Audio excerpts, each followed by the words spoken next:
संतोषम परम धरम कुल ज्ञानांत निरंतरम सो योगी नमो नमस्ते सस्वरूप केवल पद खंडाय नमस्ते नमस्कारम से कहते ब्रह्मानंदम परम शुद्धम केवलम ज्ञान मूर्ति द्वंद्वातीतम गगन सदशम तत्सादि लक्ष्यम एकम नित्यम अचलम सर्वसाक्षिभूतम भावातीतम निर्गुणरहित सद्गुरुतम चैतन्यम शासन व्योमातीतम निजनम नाद बिंदु कलातीतम तस्मै गुणमय मंगलम गुरु शब्द रूप नाम नाम प्रकाश मंगलम शब्दार शब्दाधार शब्द निवास परम दयाल सतगुरु दयाल के अमृत में वाणी पाना द्वारा पान कर राम सदगुरु देव जी महाराज के अमृत में वाणी मुखार बंद द्वारा राम सदगुरु देव जी महाराज सतनाम निज नाम सूरत दृष्टि देव दृष्टि अनुभव करो श्रवण करो मनन शरणो सदगुरु दयाल को मत हृदय हरिनाम नित पद संगत साध जीवन मोक्ष सब धरती कागज करूं सब बन कलम कटार सात समुद्र सही सदगुरु ये सब अंतर जा घट घट के बारंबार हे राम जी महाराज बारंबार हे राम हे राम हे राम हे राम रक्षा करो रक्षा करो रक्षा।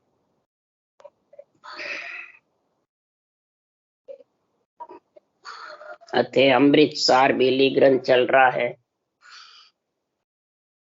सदगुरुदेव शरीर रूपी बेल के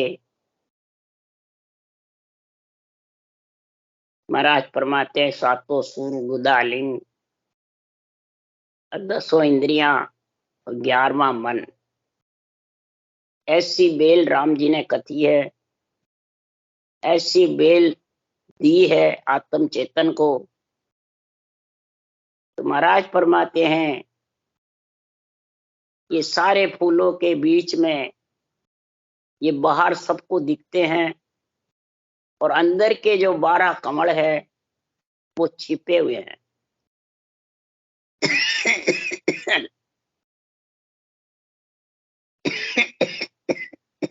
वो किसको दिखते नहीं।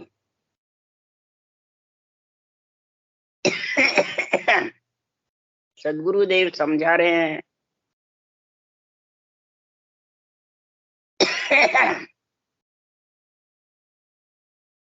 अंदर के 12 कमलों का गुण, 12 फूलों का गुण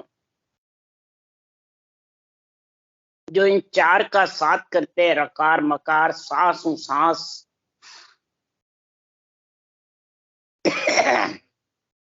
तो 12 ही कमलों में महाराज फरमाते हैं इस सत्संग अंचर परमात्मा का आनंद आता है, आत्म चेतन अनुभव करके उसमें मिलती है। तो उसका निश्चय ये पंच तत्व बेल ही करती है। उसका निश्चय 10 इंद्रियां और 11वां मन ही करती। इसलिए सदगुरुदेव फरमाते हैं कि बाहर के फूलों को समझा करके और सुखराम जी महाराज ये घट का ज्ञान बता रहे हैं, घट का निर्णय समझा रहे हैं। ये सदगुरुदेव फरमाते हैं कलयुग में ये इस 12 ही कमलों के बीच में जिस प्रकार से जो जैसी भक्ति करता है, सुरगुण करता है, निर्गुण सरगुण करता है तो शुभ फल लगते हैं, और केवल्य करता है तो अमर फल। और खाता और सोता है बस ऐस आराम करता है इंद्रियों के भोगों में तो उसके अशुभ फल लगते। इसी सब इंद्रियों के 11वें मन के बीच में ये फलों की प्राप्ति होती है। इन फूलों से ही फलों की प्राप्ति होती है। तो सदगुरुदेव फरमाते हैं इन सब फूलों में तुम परमात्मा की भक्ति के लिए ये अभी समय है, बीसी चल रही है अभी। इस बीसी में जो नहाता है वो नहा लो, बीसी को काम में लेना है वो ले लो। कलयुग में बहुत जबर है। सत्युग त्रेता द्वापर में जितने जीव परम मोक्ष नहीं गए उतने कलयुग में जाएंगे। क्यों? कि भगवत बीसी नित नमे बदे खेतर माय, एक भवतारी संत जन जन्म धरे वहाँ, जन्म धरे वहाँ आए, जन्म धरे वहाँ आए, मोख मासू हंस जावे, और बिन दर्शन भगवंत ज्ञान घट में नहीं आवे।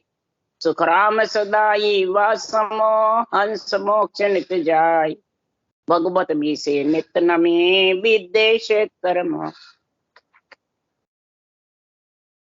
अब विदेश क्षेत्र में भगवत बीसी चलती है, नित नवी है, 24 घंटे चालू है, एक सेकंड भी बंद नहीं होती। वो विदेश क्षेत्र में बहुतारी संत जन्म धरता है जब। अब बहुतारी संत कोई खरीदारी को बोल रहे महाराज, केवली भगवान जितने भी हुए वो तो चले गए, और महाराज क्यों नित्य नवी चलती है 24 घंटे, और ठेठ माँ पढ़ ले तक चलेगी। तो फिर कौन से बहुतारी संत आते हैं? कोई गद्दी पे बैठता है मेहनत गद्दीदारी, तो वो है, वो जगत गुरु है, वो क्या वो जगत गुरु है, तो वो तो चले जाते हैं उठ के फिर जगत गुरु का रहे। ब्रह्मा जी को कहते हैं जगत गुरु, तो वो तो है सही है, और ब्रह्मा जी की जगह इतने सब ये बन जाते हैं जगत गुरु। तो जगत तो पूरी सृष्टि हो गई, पूरी सृष्टि के गुरु शरीर के माता पिता हैं ब्रह्मा जी विष्णु महेश शक्ति, और आत्मा के भी माता पिता हैं, शरीर के गुरु हैं। और महाराज फरमाते हैं कि बहुतारी संत आत्मा को तारने वाला कौन है? ये निरंजन निज नाम है। ये जिसके जन्म धरे यानी कंठ में जिसके लेने को आता है, वो ही महाराज फरमाते आत्मा परम पद में मिलती है। ये बीसी चल रही है सता जागृत होने की, निरंतर जागृत, और इसमें कोई प्रकार की कसौटी नहीं है। घर छोड़ने की जरूरत नहीं, ग्रस्त छोड़ने की जरूरत नहीं, कुटुंब परिवार को छोड़ने की जरूरत नहीं, कोई किसी के अंडर में रहने की जरूरत नहीं, और न कोई शरीरधारी गुरु चेले की जरूरत।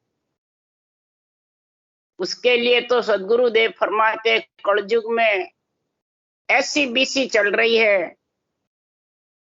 कि ऐसा एक अचंबा भारी बिन करणी धुन जागे।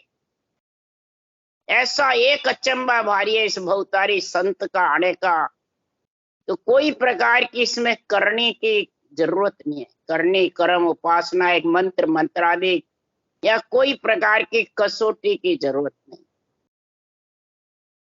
महाराज फरमाते बिना करनी धुन जागे। बस इसको सांसू सांस ये चार को अपना लो, रकार मकार सांसू सांस, ये सब तेरे पास में है। ये किसी से लेने पड़ते हैं, परमात्मा ने सबको दिए हैं। सांस उसास रकार राम नाम किसको नहीं दिया? सब नर नारी के पास, चाहे अज्ञानी हो चाहे कोई भी हो, छोटा हो बड़ा हो, छत्तीस जात हो गरीब हो पैसे वाला, सबके पास है। तो इसमें लेने की देने की जरूरत ही कहाँ है? लेने देने का तो ये केवल ज्ञान है, इसको समझना बुद्धि पे। पर ये चार चीज तो तेरे पास में है, इस चारों चीजों को काम में ले ले। सांस उसास रकार मकार, तो बिना करनी के, बिना मेहनत के, बिना घर छोड़े, गृहस्थी हो चाहे बच्चा हो, बूढ़ा हो, जवान हो, गरीब हो, अभ्यागत हो, पैसे वाला हो, सबके ये नियंत्र रूपी धुन भवतारी संत जागृत हो जाए, उसको लेने को आ जाएगा। ऐसा ये भवतारी संत का भगवत बीसी इसी को कहते हैं। बीसी चलती है ये बहुत जबरदस्त। ब्रह्मा जी की, विष्णु की, शिव की भी बीसी चलती है, और ये केवली भगवंतों की बीसी चलती है, संतों की। उनके नाम से सताती है, उनके ज्ञान से सताती है। तो महाराज फरमाते हैं ब्रह्मा की बीसी में ब्राह्मणों का जोर रहता है, शिव जी की बीसी में सन्यासियों का जोर रहता है, विष्णु की बीसी में नवदा भक्ति का जोर रहता है। और ये सत्युग त्रेता द्वापुर में बहुत जबर चला, और संतों की भी चली। 24 तीर्थंकर हुए, 9 करोड़ हंस मोक्ष में गए। अब कलयुग में तीनों की बीसी होते हुए संतों की बीसी विशेष है, क्यों? इसमें एक ही पांव रहा, एक ही राम का नाम का आधार है, एक ही पांव है बस। कलयुग केवल नाम आधारा, सुमर सुमर भव उतरे पारा। एक ही आधार है बस, नाम का, परमात्म ब्रह्म के नाम का। राम नाम सबको आता है, बच्चे बूढ़े सबको बोलते। और इसको अगर तुम सांसों सांस और राम नाम को रटोगे जबरदस्त, तो ये नेंचर आ जाए। किसी के ये नहीं देने से आएगा, बताने से आएगा, समझाने से आएगा, ये तो अंदर बोलने लग जाएगा, जबर जाग जाएगा। तब सुखराम जी महाराज कह रहे, जागे बाद में जब रोम रोम में होगा, तो धुन के दोरे हरिजन भीजे, ए सुख है सतगुरु के चरणा। धुन के दोरे पे हरिजन भीजता रहेगा, और धुन रोम रोम में उमंग हो जाएगी, देही मंडल और विधेय मंडल भर जाएगा। और ये सदगुरु के चरण जो हैं, ये ग्रंथ में जो ज्ञान है, वो सारा प्यारा लगने लगे और उसको आनंद आने लग जाएगा। इससे परीक्षा कर लो, सदगुरु के ज्ञान से अर्थ सहित वाणी है, इससे तेरे अंदर मेल कर ले। पर ये जब तक इसका साधु भाई भेद बिना जग डोले, ये ऊंसास सांस की विधि के बिना सब इधर उधर डोलते, विधि के बिना ये नेंचर आने वाला है। सदगुरु बिना भेद नहीं सूझे, ताते मिथ्या बोले। सत्य केवल ज्ञान के बिना, केवल ज्ञान के बिना, यानी ऊंसा सांस के बिना तू भले कितना ही कर ले, नेंचर आने वाला नहीं है, मिथ्या है सब। और उसके आए बिना आत्मा किसमें मिलेगी? इसलिए के सुख राम समझ को कारण, जागटाम को नाई। जासु नाम साच घट आयो, तिरता वार न को। इसमें समझ का कारण है, ऊंसा सांस राम नाम चारों साथ चलने चाहिए। ये समझ आ गई तेरे पढ़ के या सुन के, तो महाराज फरमाते हैं इसको तू घट में धारण कर ले, तो निरंतर जाग जाएगा, तीर्था कोई समय नहीं लगे। छोटी सी उम्र है कलयुग में, सत्युग त्रेता द्वापुर में तो लाखों हजारों वर्षों बाद की उम्र थी, और इसमें महाराज फरमाते हैं 100 वर्ष की उम्र है। छोटी सी उम्र में महाराज फरमाते हैं तो भी जीव तीर्थे वार नहीं लगे। इसलिए सदगुरुदेव बेली ग्रंथ में निर्णय कर रहे हैं, तो 12 बेली फूल है, फूल को वार न पार। जात 3 सुखराम के, लीजो तत्व विचार। 20 नाल के 4 ही, लग्या फूल परवान। सुखराम बेल विद बरण के, कहत सर्व फल आन। शुभ फल, अशुभ फल और अमर फल, ये 3 ही जात है, 3 ही फल लगते हैं शरीर में इस बेल के। तो तीनों फल में महाराज फरमाते हैं जो तत्व फल है, ब्रह्म के नाम का जो गुण है, वो महाराज फरमाते हैं सारे शरीर में जब उमंग हो जाता है तो उंगलियां भी सारी धूजने लगी। 20 उंगलियां, हाथ पैर और सारी बेल महाराज फरमाते हैं रोम रोम में ये ऐसा उमंग हो जाता है। तो सदगुरु देव फरमाते हैं कि जब उमंग हुए बाद में 3 नाल आसमान में, ताका फूल विचार। जन सुखिया जो सुनती रे, सब फूला मजसा। सारे फूलों में सबसे जबरदस्त 3 नाड़ है, इला पेंगड़ा और सुखमणा। ये महाराज फरमाते तीनों नाड़ सिर ऊपर होकर के जब त्रिकुटी में आकर के एक हो जाती है, तो तू इस फूल का विचार कर, इसकी समझ कर, सब फूलों में सार कौन सा है? महाराज फरमाते हैं कौन सी नाड़े ऊपर चढ़ती है? इला पिंगला सुख, कंठ कमल फूल है, हृदय कमल फूल है। इस प्रकार से महाराज फरमाते 10 इंद्रियों और 11वें मन के ऊपर महाराज फरमाते ये त्रिगुटी का इसका जब संध है, ये त्रिगुटी हद और बेहद के बीच के संध है। इस संध पे जब आकर के रुक जाता है तो 5 फूल जो नाड़ बिचे 11 जहां जी, जन सुखिया दिन बेलड़ी जाने हरिजन वीर।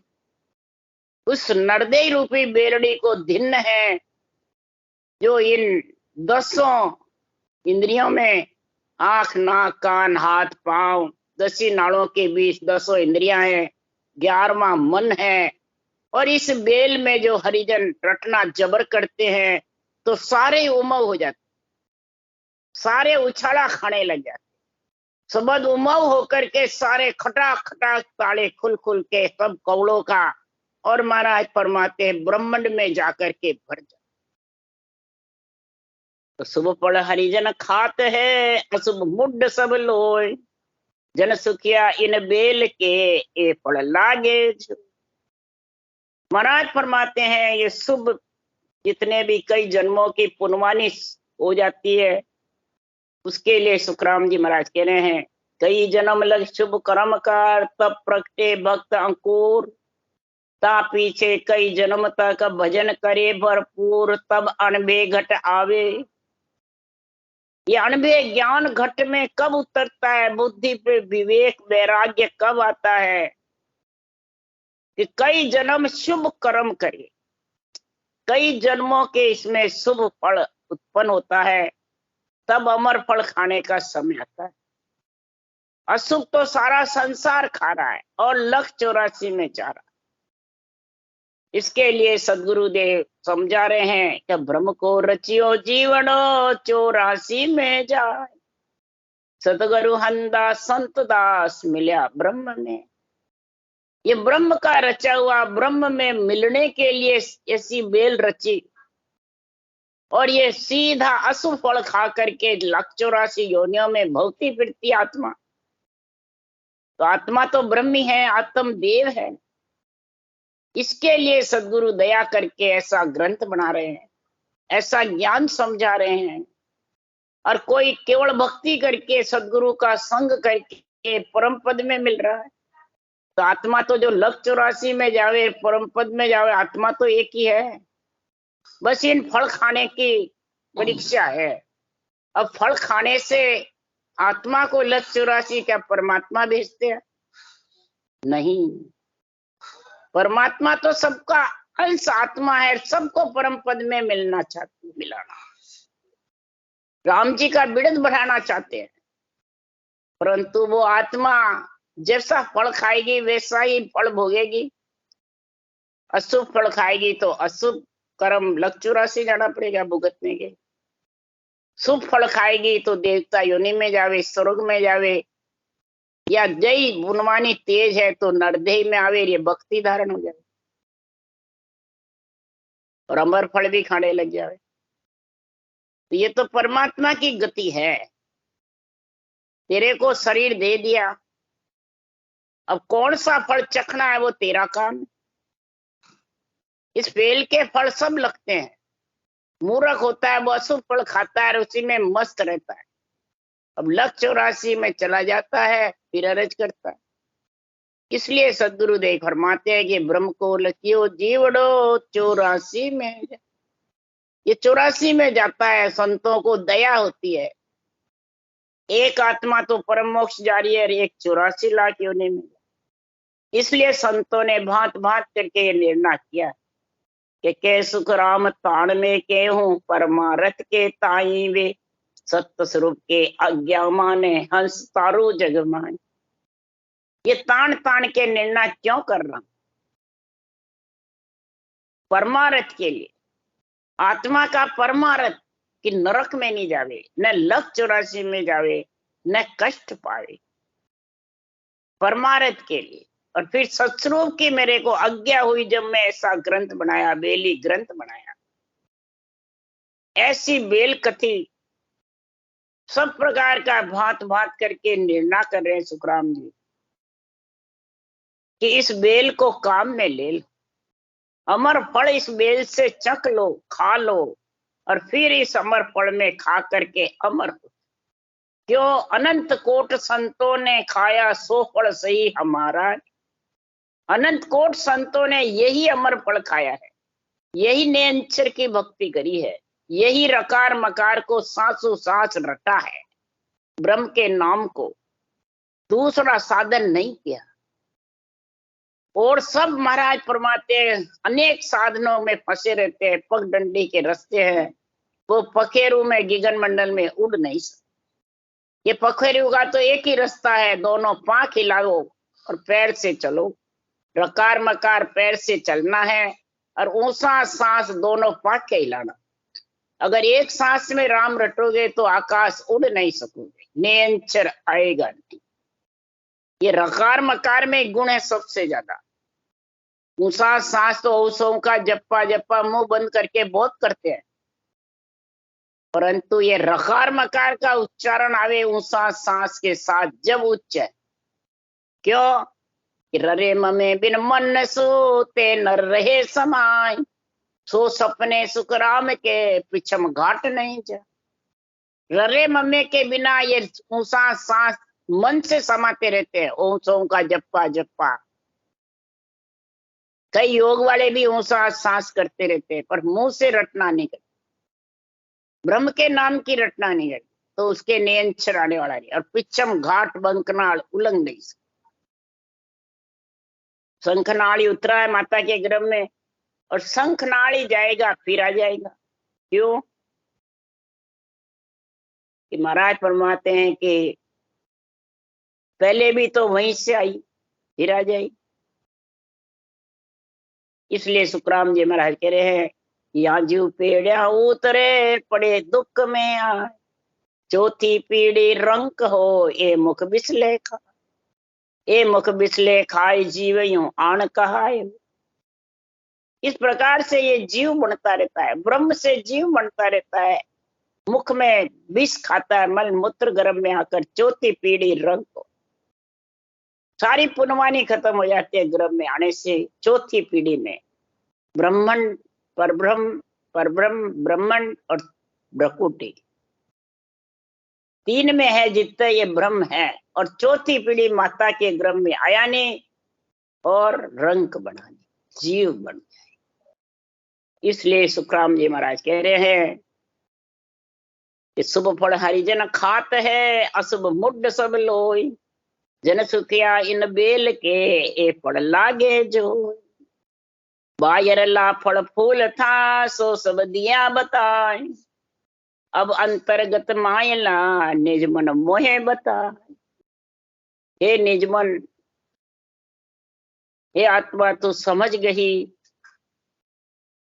तो मेरे को भी समझा। मन कहता है मैं भी उस देश में जाना चाहता हूँ, मैं भी काल से अलग होना चाहता हूँ। ये बाहर के तो सब जानते हैं, मेरे को घट के जो है वो मेरे को निर्णय समझा। तब सदगुरुदेव फरमाते छंद भुजंगे, अमे मेघ बूटा कमल एक फूटा, कड़ी बहुत देखी अष्ट कमल फेंकी, किया वास वाही जहां बात उठे, पिया प्रेम प्याला कमल और फूटे। अमृत का रस कब पी सकेगा, अमर फल का कब आनंद ले सकेगा कि श्वासों सांस राम नाम का रटना करेगा। इस रटना की विधि टाल के तो कितना ही साधन कर ले, अमृत फल तेरे को मिलने वाला। इस अमृत फल के लिए रटना की विधि धारण करना, और रटना की विधि धारण करी नहीं, और ये सारे कवल अंदर के जो हैं, कंठ कवल, हृदय कवल, मध्यस्वन कवल, नाभि कमल, ब्रह्मस्थान, गुदाघाट, ये सब खिल जाएंगे, खुल जाएंगे। और खुल खुल के खटराक खटराक ताले खुल के, जो जो चाबी घुमाओगे जो जो तिजोरी के ताले खुलते जाएंगे। चाबी बिना घुमाए लगा भी दोगे, घुमाओगे नहीं तो खुलेंगे नहीं। तो चाबी है राम नाम, घुमाना ऊंचा सांस। ये जो जो घुमाओगे जो जो ताले खुलते जाएंगे, और निरंतर सब तालों को खोल खोल के आगे बढ़ता जाएगा, और 12 ही कवड़ छेदन करके आत्मा को अपने अंदर मिला, सारी कलियां कमल सब हो जाएंगे। जब जाके महाराज के ऐसा प्रेम का प्याला पिएगा, तब सब कवड़ फूट जाएंगे, सब कवड़ खुल जाएंगे। तो सुनो पंख न्यारी लगे और दौड़ा, उभे 10 सारी जहां देव बोड़ा, जहां देव सिंबु सभी ईस जाए, या उभे फूल माही एक फल दिया। इस प्रकार से न्यारी न्यारी पांके, 4 पांक का कवल कंठ में, अष्टा पांक का कवल हृदय में, दुगने दुगने महाराज फरमाते जो जो शब्द आगे बढ़ेगा दुगना दुगना आनंद आता है।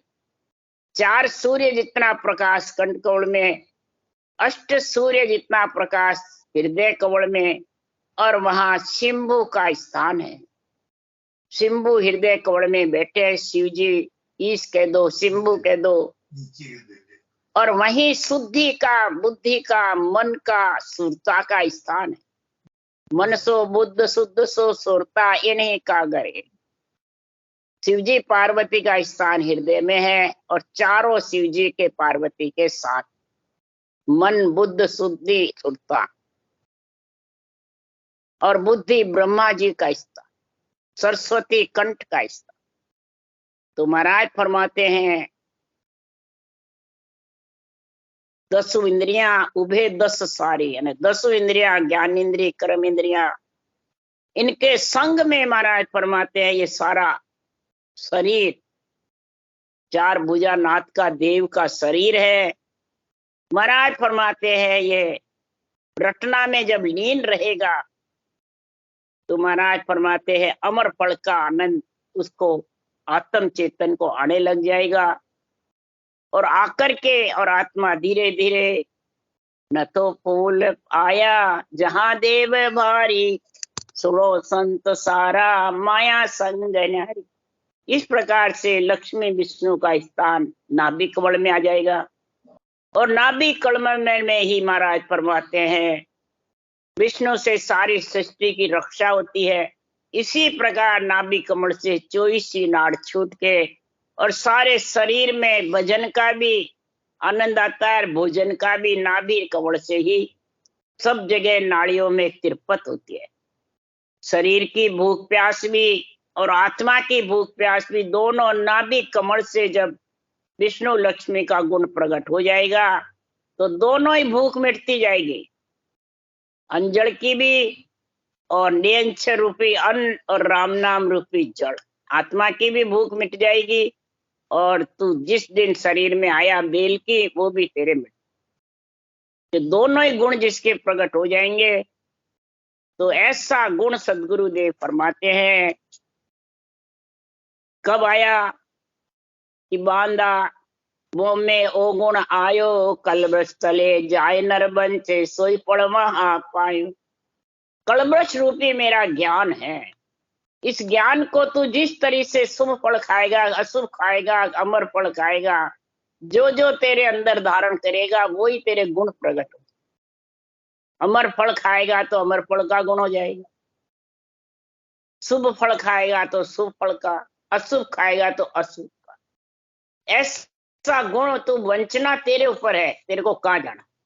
निज मन माय अंतर में लेवे, सोई गुण प्रगटे माई, जे नर झूठ जान सी मोने, से झूठी नर पावे, और साच जान कर सरने गेवे, से अमरापुर जावे। निज मन के अंदर अंतर में ये गुण प्रकट होता है। जो मेरे का ज्ञान को झूठा समझता है, परमात्मा के नाम को झूठा समझता है, महाराज फरमाते हैं वो ये झूठा ही नर जाएगा। और साच जान के मेरे ज्ञान को सदगुरुदेव फरमाते हैं, भगवत कह रहे हैं, परमात्मा के नाम को सत्य समझ करके जो धारण कर लेगा, तो वो अमरपुर लोक की प्राप्ति करेगा। और कई मेरे ज्ञान से की निंदा करेगा, तो निंदा करे तके नर निंदक, से निश्चा पड़ पावे। जो निंदा करेगा वो सीधा नरक में चला। इस ज्ञान में कई गुण हैं। और महिमा करे तके नर जुग में, सुन बैकुंठा जासी। इस ज्ञान की महिमा करे, धारण नहीं करे तो वैकुंठ की प्राप्ति। इस ब्रह्म ज्ञान में सब गुण है। निंदा करने से सीधा नरक में आत्मा, महिमा करने से वैकुंठ में, और धारण करने से परम मोक्ष में। तीनों गुण आ गए इसमें। तो कै सुखराम सुनो सब भाई, भाव जिसा पड़ है जुगमाई। जैसा जैसा घट में जिसके भाव होता है, जैसा जैसा गुण प्रकट हो जाता है। निंदा से नरक में चला जाता है। ब्रह्म ज्ञान की, शरीरधारी की नहीं है। यहाँ कोई कहते हैं मेरे शरीरधारी गुरु महाराज कलयुग है, कल वृक्ष है क्या कभी? कल वृक्ष तो महापुरुषों का केवल ज्ञान है, इसमें सब गुण भरे हुए हैं। जो कल वृक्ष के नीचे जाके वंचना करोगे वही गुण आ जाएगा। निंदा करोगे सीधे नरक में चले जाओ, महिमा करोगे वैकुंठ में चले जाओ, और विधि सहित रटना धारण करोगे तो अमरलोक में चले। तो इस आत्मा को ले जाने का काम इस शरीर का है, इस बेल का है, कि परमात्मा का है। परमात्मा ने तो ये बेल दे दी तेरे को, ऐसा गुण भर दिया। अब रटना करना तेरा का। राम राम राम। बोलो राम सदगुरुदेव जी महाराज ने धन्य हो। परम दयाल सदगुरु सुखराम जी महाराज ने धन्य हो। अनंत श्री सुख सम्राट सदगुरु सुखराम जी महाराज के ज्ञान सत्स्वरूप भगवान ने धन्य हो। केवड़ी भगवंता ने धन्य हो। जीवा तारण जहाज ने धन्य हो। मोक्ष के मालका ने धन्य हो। अनंत कोटि संतान ने धन्य हो। राम सभा से राम राम मारो। सबने राम राम राम राम राम राम राम।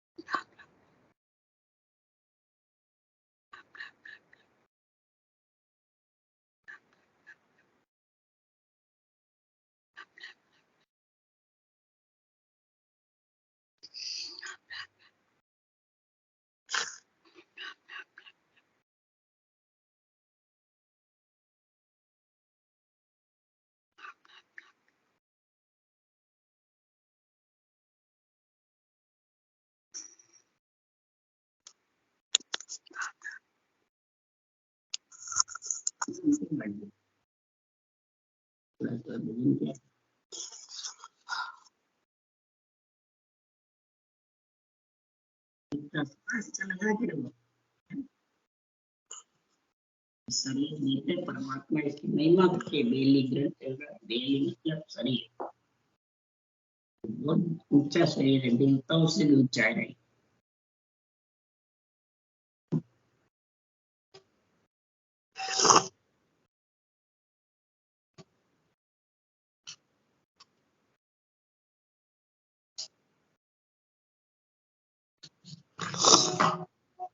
हाँ कभी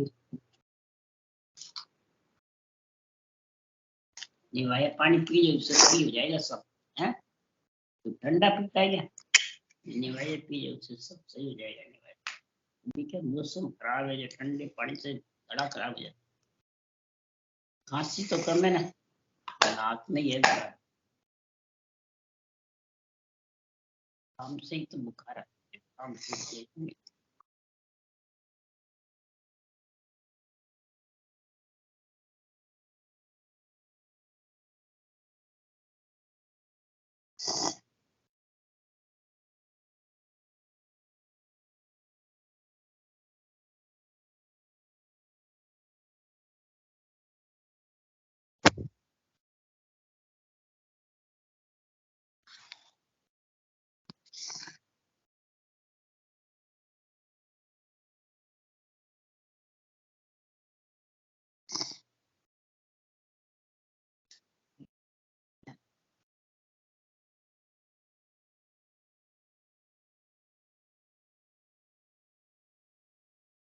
और बादल तो नहीं है, धूप आई है। तो आइए ना बाहर, बादल जो 2-4 दिन बाद मन लग जाएंगे,